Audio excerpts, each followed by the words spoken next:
भोला बाबा के नचारी बड़ा सुंदर। हम बहुत छोट रही तहन ई गीत हम सुनने रहिए।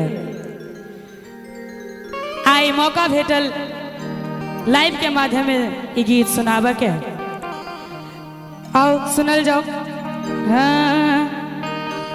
अरे बाप रे बाप, भोला बाबा के रूप देख कर कहे छथिन मैथिलानी सब, अरे बाप रे बाप, शिव के सगर देह, शिव के सगर देह सहरल सांप। अरे बाप रे बाप, शिव के सगर देह, शिव के सगर देह सहरल सांप। अरे बाप रे बाप, शिव के सगर देह सहरल सांप। अरे बाप रे बाप।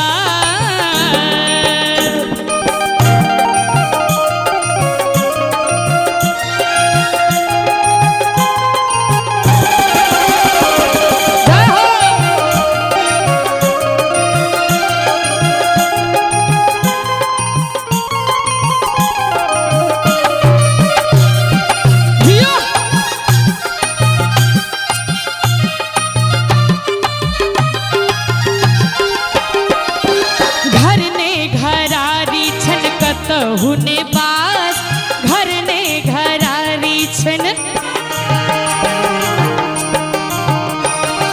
घर ने घरारी छन कतहुने बास, घर ने घरारी छन कतहुने बास।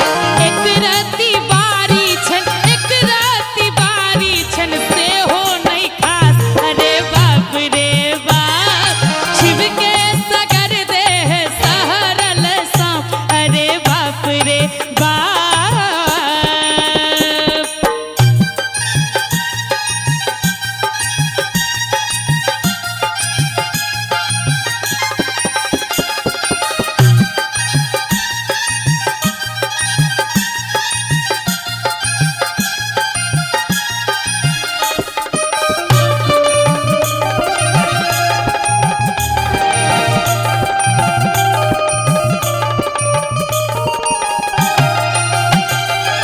झूठे मनाइन करथि बिलाप, झूठे मनाइन, झूठे मनाइन करथि बिलाप, झूठे मनाइन करथि बिलाप।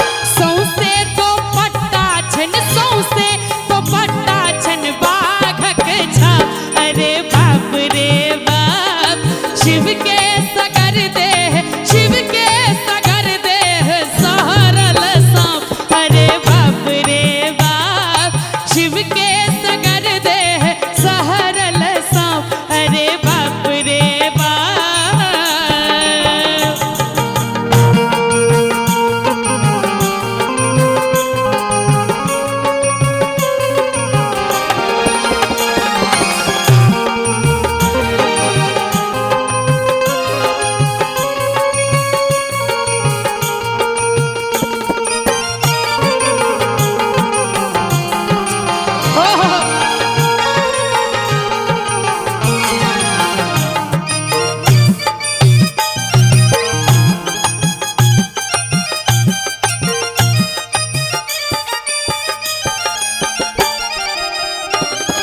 भनहि विद्यापति करथि बिलाप, भनहि विद्यापति,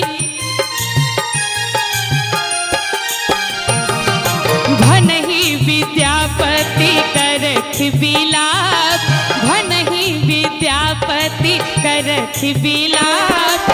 शिव दर्शन